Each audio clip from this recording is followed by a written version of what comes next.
Competition in the classroom is one thing. Competition out of the classroom between parents is another, particularly when it comes to the game of one-upping.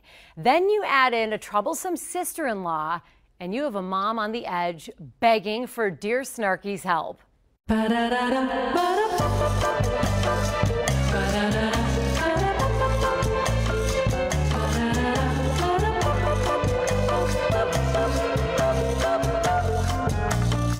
This sounds like a juicy one. It is juicy, but it made me mad. Really mad. So let's get to the letter and see if you join me in my anger.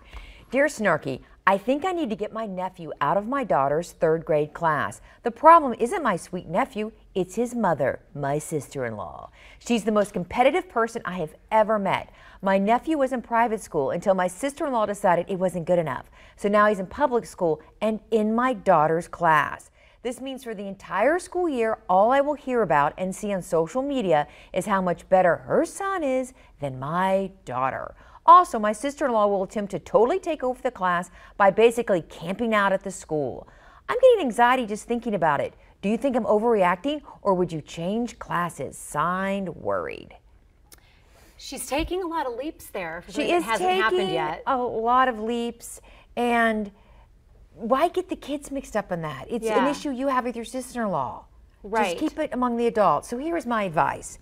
Dear Worried, I think there's a whole lot more going on here than you're telling me, because I see this as an adult problem being projected onto the kids. Since you called your nephew sweet and you don't mention any conflict between the cousins, then I think both would do just fine together in the same class, and that it would be comforting for your nephew, new to the school, to have his cousin there to help him learn the ropes.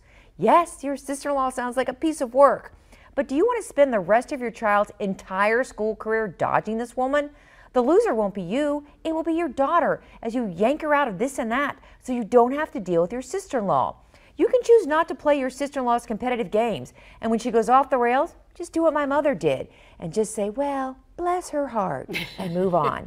I mean, she's making her daughter musical chairs. Oh no, they're here, you can't do that, you can't do this. It's horrible. She needs to think of her daughter and get over her problems with her sister-in-law. And kids most of the time don't notice. They don't notice when at all. Adults are behaving poorly. So it just made me mad. I'm like, quit overthinking everything. Quit projecting your insecurities about your relationship with your sister-in-law onto your kid. Basically, be a better mom. Right, rise above. Yes, exactly. Dear Snarky, thank you for the wisdom. Oh, you're so welcome. Dear Snarky in the Suburbs, bringing you 21st century advice with an attitude. Read the books, follow her blog, message her on Facebook. We have a link to everything Snarky on our website.